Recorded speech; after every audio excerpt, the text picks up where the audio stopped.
يرفع الله الذين آمنوا منكم والذين أوتوا العلم درجات.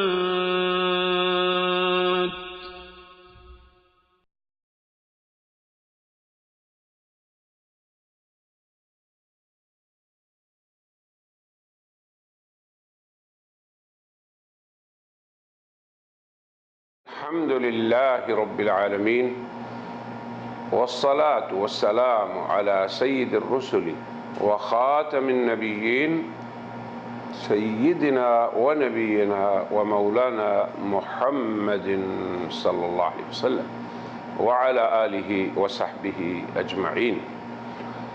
أما بعد فأعوذ بالله من الشيطان الرجيم. بسم الله الرحمن الرحيم. يقول الله عز وجل: يرفع الله الذين آمنوا منكم والذين أوتوا العلم درجات.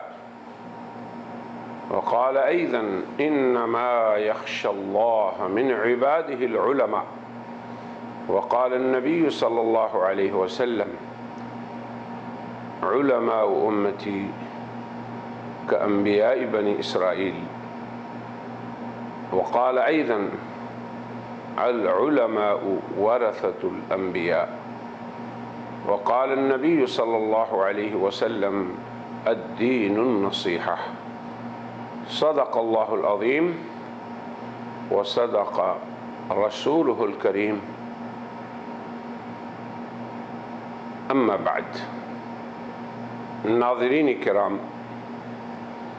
دین بھلائی ہے، ہمارے اس سلسلے کا یہ 11واں مقالہ ہے جس کا عنوان ہے علماء امت مسلمہ کا اللہ تعالیٰ کے ہاں، ان کے رسول صلی اللہ علیہ وسلم اور اہل ایمان کے ہاں مقام، اور پھر ان علماء اسلام کے بارے میں قادیانی روش کیا ہے. ہم اس مجلس میں اس موضوع کی طرف اشارہ کریں گے. یاد رہے کہ حق تعالی شانہ نے اہل ایمان کو اللہ تعالی سے، پھر اس کے رسول صلی اللہ علیہ وسلم سے، یعنی دونوں کے ساتھ ولا تعلق قائم رکھنا، اور ان کی عظمت اور محبت کے ساتھ ساتھ یہ بھی اہل ایمان کو تعلیم دی ہے کہ وہ باہم ایک دوسرے کے ساتھ ولا رکھیں اور ایک دوسرے سے وابستگی رکھیں، باہم آپس میں ایک دوسرے سے محبت و عظمت کا معاملہ کریں. اور اس کی وجہ یہ ہے کہ انسان فطری طور پر محض اپنی ذات میں منفرد یا منعزل نہیں، بلکہ اسے اپنی ذات سے نکل کر دوسروں کی ذوات سے تعلق رکھنا ہے، ان سے وابستہ رہنا ہے، اور یوں وہ فکری راحت بھی محسوس کرتا ہے. باہمی ولایت و وابستگی کے باب میں اللہ تعالی نے بندوں کو حسن اختیار کا پابند بنایا ہے. بری صحبت اور برے لوگوں سے وابستگی سے قرآن و سنت میں شدت سے منع کیا گیا ہے.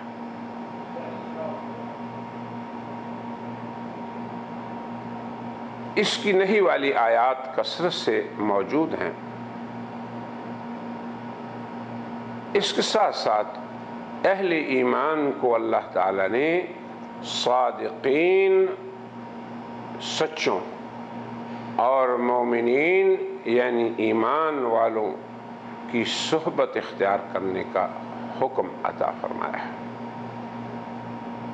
پھر صادقین اور مومنین اور اہل تقوی کی ولا کو اختیار نہ کرنے اور ان کے ساتھ تعلقات استوار کرنے کے اوامر بھی موجود ہیں، اور ایسا نہ کرنے پر وعید والی نصوص بھی موجود ہیں۔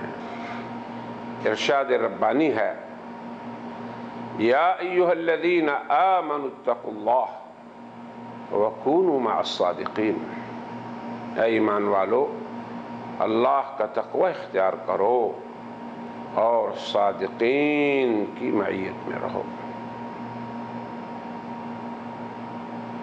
پھر یوں بھی فرمایا، انما ولیکم اللہ ورسولہ والذین آمنوا، کہ تمہاری ولایت، دوستی اور وابستگی اللہ سے اور اس کے رسول سے ہو اور اہل ایمان سے۔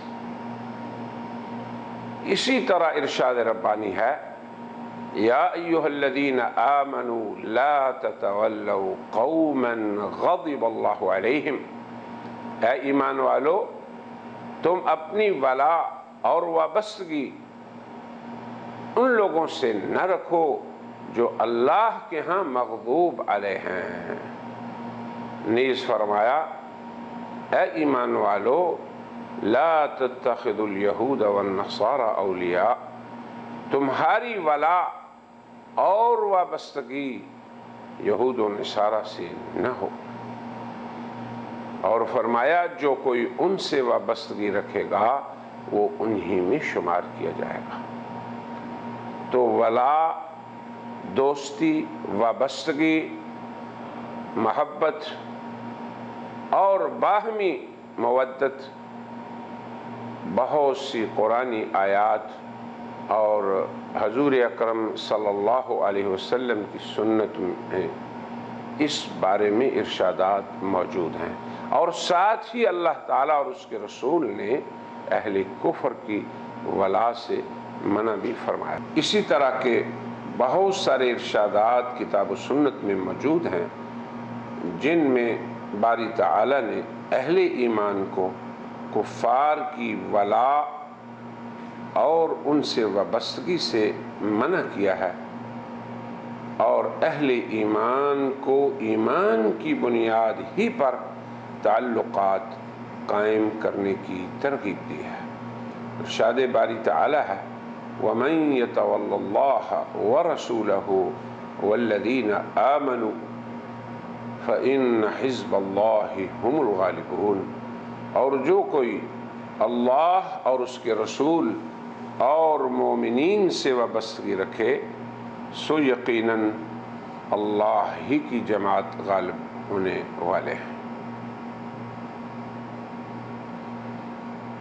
عمومی اہل ایمان اور ہر مسلمان پر واجب ہے کہ اللہ، رسول اللہ اور عموماً اہل ایمان کی ولا کے ساتھ ساتھ اہل علم جو انبیاء کرام کے وارث ہیں ان سے بھی ولا اور وابستگی قائم رکھے۔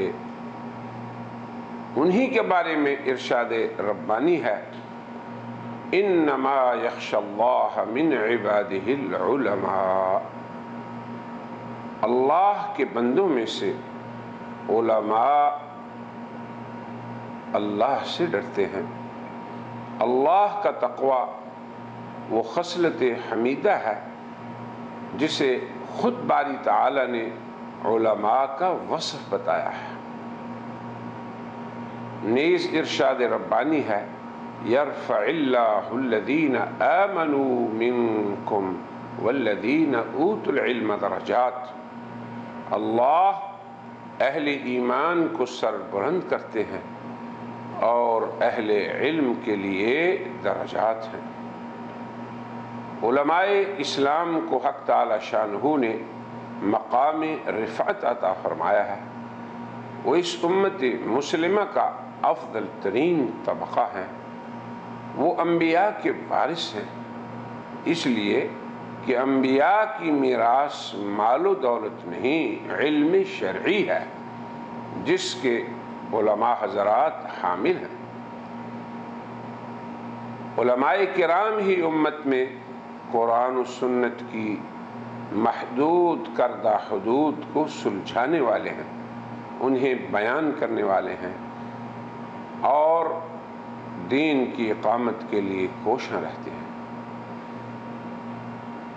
امت رسول اللہ صلی اللہ علیہ وسلم اور حضرت خاتم النبیین صلی اللہ علیہ وسلم کی نیابت میں وظیفہ نبوت کو قائم کرنے والے علماء کرام ہی ہیں، وہی سنت رسول صلی اللہ علیہ وسلم کا احیاء کرنے والے ہیں۔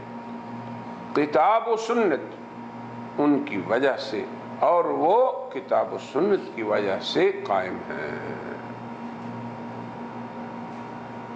علماء کرام ہی قرآن و سنت کے امت میں ناطق ہیں، اور پھر قرآن و سنت علماء کرام کے بارے میں ناطق ہیں۔ اہل سنت والجماعت کے عقائد امام طحاوی نے مرتب فرمائے اور دیگر علماء نے بھی، انہوں نے جہاں پر ایمانیات و اسلامیات کے باب باندھے، اصحاب رسول کے باب باندھے، ائمہ مجتہدین کے مقام کو بیان کیا، تو آخر کے اندر ہر مؤلف نے، جس نے بھی توحید و عقائد پہ کتابیں لکھیں، انہوں نے آخری باب علماء کرام کے حقوق کا باندھا اور یہ تاکید کی کہ ان کا امت میں ہمیشہ ذکر خیر ہی کیا جائے، اور یہ بھی بتایا کہ علماء حضرات کے ذکر خیر کے علاوہ ذکر کرنے سے ایسے لوگ راہ راست سے منحرف شمار ہوں گے۔ قرآن حکیم کا یہ ارشاد، یا ایھا الذین آمنوا اطیعوا اللہ واطیعوا الرسول واولی الامر منکم، اے ایمان والو تم اللہ تعالیٰ کی اطاعت کرو، رسول اللہ صلی اللہ علیہ وسلم کی اطاعت کرو، اور اپنے میں سے اولی الامر کی اطاعت کرو۔ تو یہ جو اولی الامر کا لفظ قرآن حکیم میں آیا ہے، یہ امت کے دو طبقے ہیں۔ پہلا طبقہ یہ علماء کرام ہیں جو شریعت کے بیان کرنے والے اور شارح ہیں، اور دوسرا طبقہ امراء ہیں جو علماء کے بیان کردہ احکام شریعت کی تنفیذ کرنے والے ہیں۔ امت مسلمہ کے اولین عہد سے تاحال علماء کرام کی اس عظمت پر امت کا اجماع رہا ہے۔ رہے علماء کرام تو وہ خود اپنی تواضع اور انکساری کی بات کرتے رہے ہیں اور کرتے ہیں۔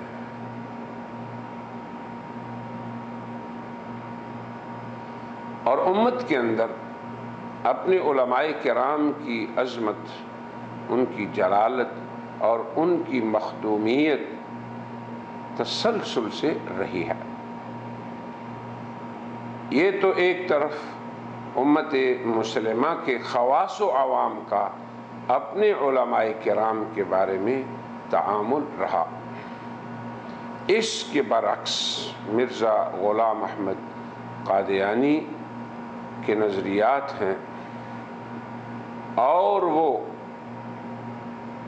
علماء کرام کی عظمت کا درس دینے اور اپنے عوام کو ان خواص امت کے حقوق سلجھانے کے بجائے صرف اپنی ہی بات کرتا رہا۔ اس نے اپنی ہی عظمت کا ڈھنکا بجانے کی ناکام سعی کی، جبکہ علماء امت اس کے برعکس رہے۔ امت کے جلیل القدر علماء و صلحاء اور سلف، جن کی جلالت علمی اور حسن عملی اور امت کے اندر مقام عالی امت کے عوام و خواص میں قائم رہے۔ مرزا غلام احمد اور اس کے اتباع کی طرف سے ان کی مسلسل تنقید کی گئی اور امت کے ان پر اعتماد کو ٹھیس پہنچانے کے لیے مرزا غلام احمد اور اس کے اتباع ہمیشہ سے کوشاں رہے۔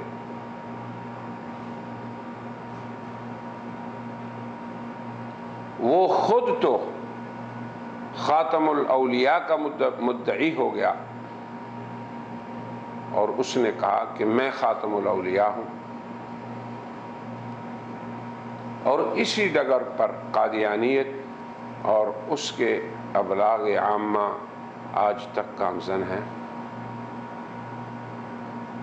مگر اس کے برعکس اس نے اپنے اتباع کو علماء کرام سے دور کرنے کی کوشش کی، اور یہ اس لیے کہ علماء کرام تو عوام کو صحیح دین کتاب و سنت کی تعلیمات سے آگاہ کریں گے، اور اس میں کہیں مرزا صاحب کا ذکر نہیں ہے۔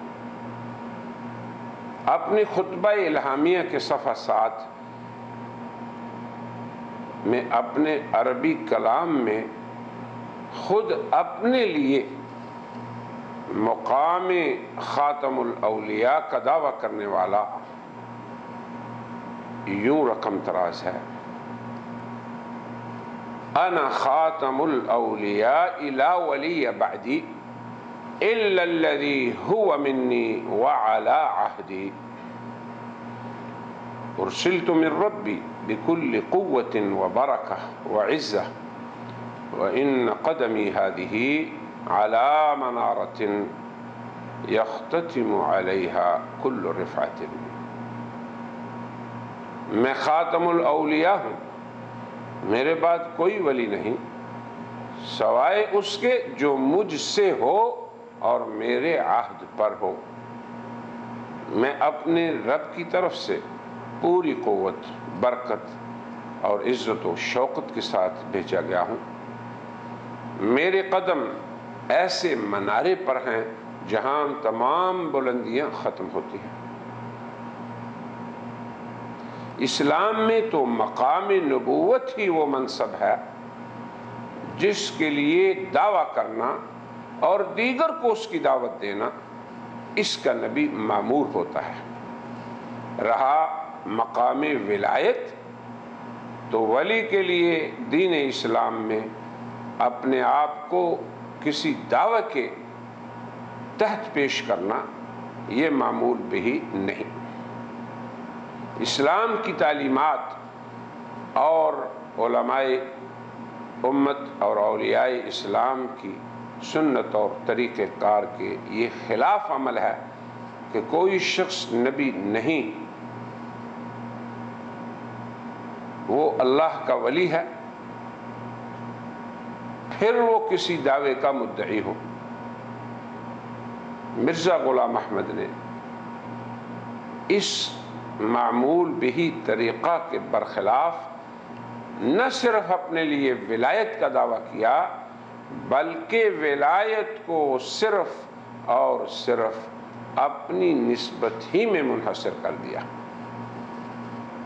پھر اس نے یہ بھی دعویٰ کیا کہ اس کا قدم ہر ولی کی گردن پر ہے۔ مسلمان اولیاء کرام، علماء حضرات باہم ایک دوسرے کی تعظیم کرتے ہیں، ایک دوسرے کی عظمت اور شان اور وقار کے محافظ ہوتے ہیں۔ حق تعالی شانہ کا ارشاد بھی یہی ہے کہ اہل ایمان ایک دوسرے کے ولی ہیں، والمؤمنون والمؤمنات بعضهم اولیاء بعض، یعنی وہ ایک دوسرے کے لیے خیر خواہ ہوتے ہیں، مخلص ہوتے ہیں، دوست ہوتے ہیں۔ وہ دوسروں کو زیر کرنے والے نہیں ہوتے، اپنی تعلیق اور تکبر کا اظہار نہیں کرتے، بلکہ تواضع، عجز و انکساری یہ اولیاء اللہ کی صفات حمیدہ میں سے ہے۔ اس کے برعکس مرزا غلام احمد اپنے آپ کو دیگر اولیاء اللہ کا افسر اور سلطان گردانتا ہے اور سب کو اپنی اطاعت پر مجبور کرتا ہے۔ وہ تذکرہ جسے کہ مجموعہ الہامات مرزا کہا جاتا ہے، اس کے صفحہ نمبر 706 اور جلد دوم پر لکھتا ہے، اس الہام میں میرا نام سلطان عبد القادر رکھا گیا، کیونکہ جس طرح سلطان دوسروں پر حکمران اور افسر ہوتا ہے، اسی طرح مجھ کو تمام روحانی درباریوں پر افسری عطا کی گئی ہے۔ یعنی جو لوگ خدا تعالی سے تعلق رکھنے والے ہیں، ان کا تعلق نہیں رہے گا جب تک وہ میری اطاعت نہ کرے، اور میری اطاعت کا جو اپنی گردن پر نہ اٹھائیں۔ یہ اسی قسم کا فکرہ ہے کہ قدمی هذه على رقبة كل ولی اللہ۔ سید عبد القادر رضی اللہ عنہ کا ہے، جس کے معنی ہے کہ ہر ایک ولی کی گردن پر میرا قدم ہے۔ اب یہاں پہ مرزا غلام احمد قادیانی یہ دعویٰ کرتا ہے کہ وہ تمام اولیاء کا افسر ہے، پھر یہ بھی دعویٰ کیا کہ شیخ عبد القادر جیلانی نے اسے غسل دیا اور وہ ان کے پہلو پہ پہلو کھڑا ہو گیا اور اس نے ان کے ساتھ برابری کا مقام پا لیا۔ مگر اس کے بیٹے کا یہ دعویٰ ہے کہ یہ قصہ تو شروع کا ہے، آپ تو پوری امت محمدیہ پر سبقت لے گئے۔ مرزا بشیر احمد بن مرزا غلام احمد قادیانی سیرت المہدی صفحہ 16 جلد 3 پر رقم طراز ہے۔ حافظ نور محمد صاحب نے مجھ سے بیان کیا کہ ایک دفعہ حضور یعنی مرزا غلام احمد قادیانی نے فرمایا کہ میں نے خواب میں ایک مرتبہ دیکھا کہ سید عبد القادر جیلانی آئے ہیں اور آپ نے پانی گرم کرا کر مجھے غسل دیا ہے اور نئی پوشاک پہنائی ہے، اور گول کمرہ سیڑھیوں کے پاس کھڑے ہو کر فرمانے لگے کہ آؤ ہم اور تم برابر برابر کھڑے ہو کر قد ناپیں۔ پھر انہوں نے میرے بائیں طرف کھڑے ہو کر کندھے سے کندھا ملایا تو اس وقت دونوں برابر رہے۔ مرزا غلام احمد کا اپنے لیے خاتم الاولیاء ہونے کا دعویٰ کرنا، یعنی ولایت میں اسے خاتمیت حاصل ہے، یہ دعویٰ بھی اسی ہدف کے لیے تھا کہ لوگوں کی توجہات کو علماء اسلام، اولیاء امت اور دیگر اسلامی شخصیات سے ہٹا کر وہ اپنی ذات کی طرف انہیں مبذول کرانا چاہتا تھا۔ قادیانیت کا یہی ہدف اسلامی مقامات مقدسہ کے بارے میں بھی رہا ہے۔ وہ اس لیے علماء اسلام میں طعن و تشنیع کرتا رہا تاکہ مسلمان عوام کے دلوں میں ان کی قدر و منزلت نہ رہے، عوام میں ان کی دینی قیادت اور شرعی امور میں جو مرجعیت کا سلسلہ قائم ہے وہ باقی نہ رہے، یا تو وہ اپنے تعلق کو علماء سے ختم کر دیں یا وہ تعلق کم ہو جائے تاکہ مرزا غلام احمد کی تحریفات اور تجدیدات کے لیے کچھ گنجائش پیدا ہو سکے۔ اب مرزے کا ایک طرف دعویٰ تو یہ ہے کہ وہ اخلاق فاضلہ کا مرقع ہے، وہ اپنی تحریر 40 مندرج روحانی خزائن صفحہ 426 جلد 17 میں رقم طراز ہے، خدا وہ ہے جس نے اپنے رسول یعنی اس عاجز کو تہذیب اخلاق کے ساتھ بھیجا. یہ اپنے بارے میں مرزا صاحب کا اعلان ہے. پھر اسی کتاب کے نمبر 4 اور صفحہ نمبر 5 پہ یوں رقم تراز ہے: گالیاں دینا اور بد زبانی کرنا طریق شرافت نہیں. اب ایک طرف مرزا صاحب کی یہ تعلیمات ہیں، پھر اپنے بارے میں وہ دعوے جن کی طرف ہم نے اشارہ کیا کہ میں خاتم الاولیاء ہوں، پھر یہ کہ سب ولیوں کی گردن کے اوپر میرا قدم ہے، پھر یہ کہ اللہ نے مجھے تہذیب اخلاق کے ساتھ بھیجا، پھر یہ کہ گالیاں دینا یہ شرافت کا راستہ نہیں ہے. مگر جب وہ علماء اسلام سے مخاطب ہوتا ہے تو اللہ اور اس کی جملہ تعلیمات کو تو اس نے پہلے ہی یکسر رکھ دیا، اور پھر علماء اسلام کے شرعی وقار اور اپنے بیان کردہ ضابطوں کو وہ یکسر نظر انداز کر دیتا ہے. وہ انجام آتم کی صفحہ 19 پر، یہ ابھی روحانی خزائن میں مندرج ہے، اس کی صفحہ 21 اور جلد 11 پر علماء کرام سے مرزا غلام احمد یوں مخاطب ہوتا ہے. اب اس کے الفاظ دیکھیے: اے بدذات فرقہ مولویاں، تم کب تک حق کو چھپاؤ گے؟ کب وہ وقت آئے گا کہ تم یہودیانہ خصلت کو چھوڑو گے؟ اے ظالم مولویوں، تم پر افسوس کہ تم نے جس بے ایمانی کا پیالہ پیا وہی عوام الناس کو بھی پلایا. مولانا عبدالحق غزنوی مشہور عالم دین تھے. ان کے نام ایک خطاب میں، یہ بھی انجام آتم میں ہے اور روحانی خزائن اس کی جلد 11 کے صفحہ 334 پر یوں درج ہے: پس اے بذات خبیث دشمن اللہ اور رسول کے. اندازہ کیجئے کہ یہ طریقہ مخاطبت ہے اس شخص کا جو خاتم الاولیاء ہونے کا مدعی ہے اور نبوت، مہدویت اور مسیحیت کا بھی مدعی ہے، اور جو یہ کہتا ہے کہ مجھے اللہ نے تہذیب اخلاق کے ساتھ بھیجا ہے.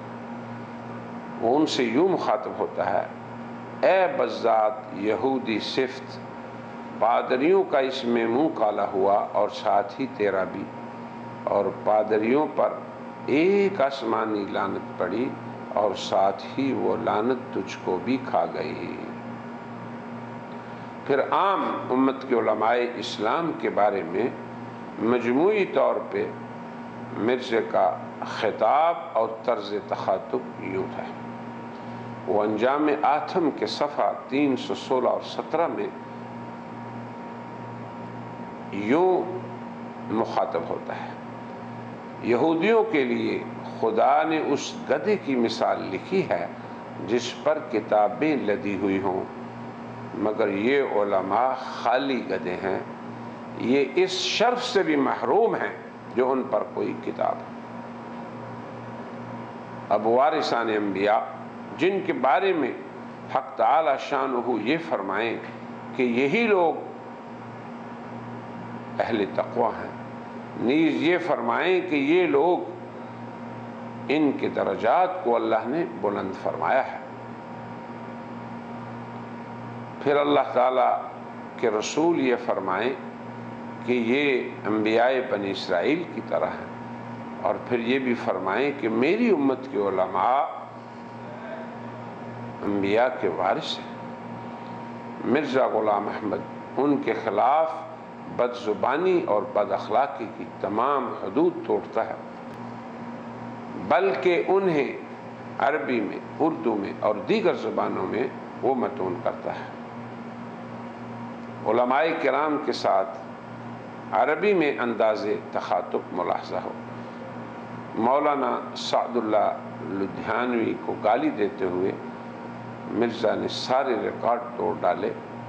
وہ کہتا ہے وَمِنَ اللِّئَامِ أَرَى رُجَيْلًا فَاسِقًا غُولًا لَعِينًا نُطْفَةَ صُفَحَاءِ، اور لئیموں میں سے ایک فاسق چھوٹے سے آدمی کو دیکھتا ہوں کہ وہ ایک ملعون شیطان سفیہوں کا نطفہ ہے. شکس خبیث مفسد ومزور نحس یسمى السعد فی الجہلاء.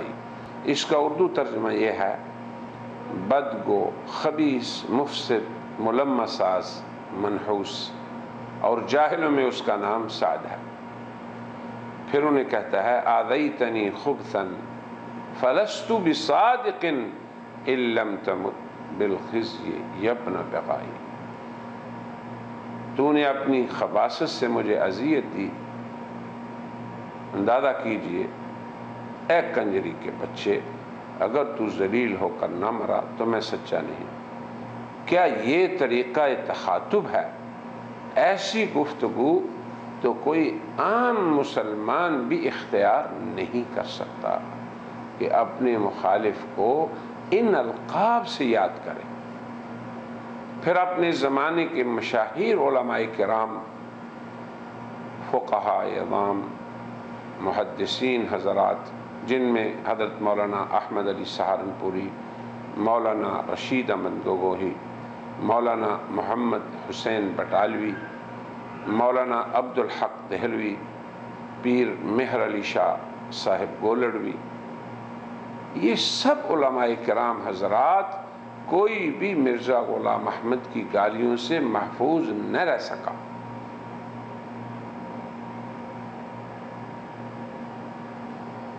جبکہ اس نے ست بچن کے صفحہ 21 مندرج در روحانی خزائن صفحہ 133 جلد 10 پہ خود اپنا یہ ضابطہ بیان کیا ہے، اور ناحق گالیاں دینا سفلوں اور کمینوں کا کام ہے. اور خود ہی اپنے اس فتوے کا پھر مرزا غلام احمد قادیانی شکار ہوا. نہ اس کے نزدیک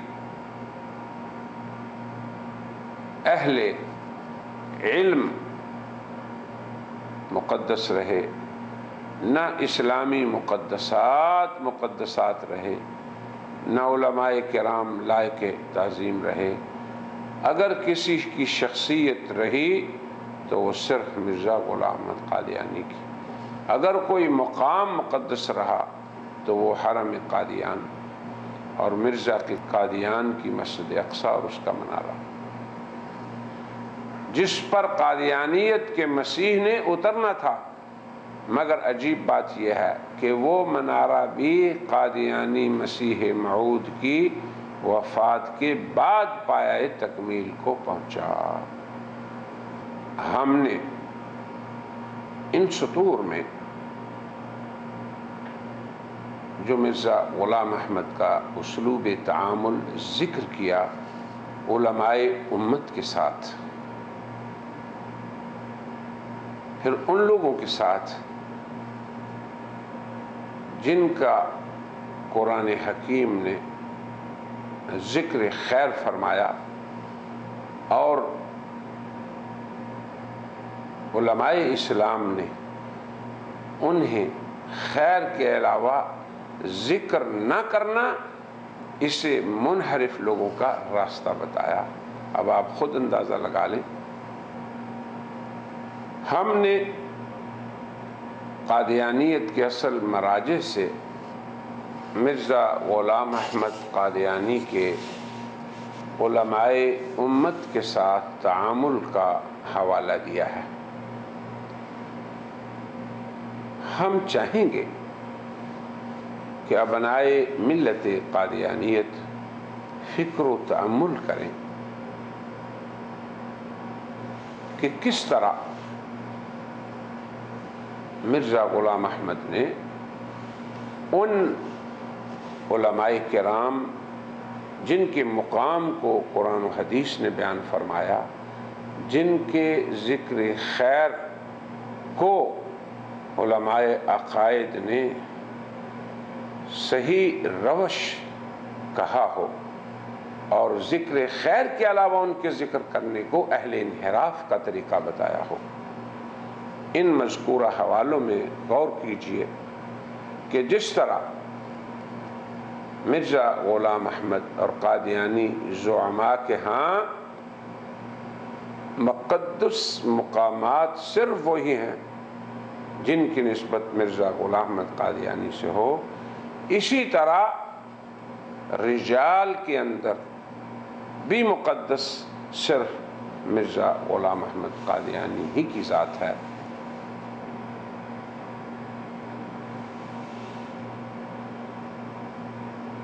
تو جس طرح مقامات مقدسہ کی جگہ قادیانیت اپنے مقامات مقدسہ لائی، اسی طرح امت کے اندر وارثان انبیاء جن کی رفعت شان کے لیے قرآن و سنت کی قطعی نصوص موجود ہیں، ان کی شان میں وہ اسلوب اختیار کرنا جس کی طرف ہم نے اشارہ کیا ہے اور قادیانیت کے اصل مراجع سے انہیں ذکر کیا ہے، آخر یہ اسلوب گفتگو کیوں اختیار ہوا؟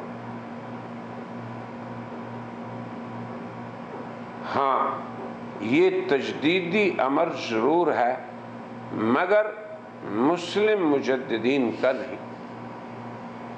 مسلمان مجددین تو ہمیشہ علماء اسلام کے مقام کو بیان کرتے آئے، اس کی پاسداری کرتے رہے اور وہ باہم ایک دوسرے کے ساتھ ولایت، وابستگی اور مودت و محبت کا معاملہ ہی اختیار کرتے رہے۔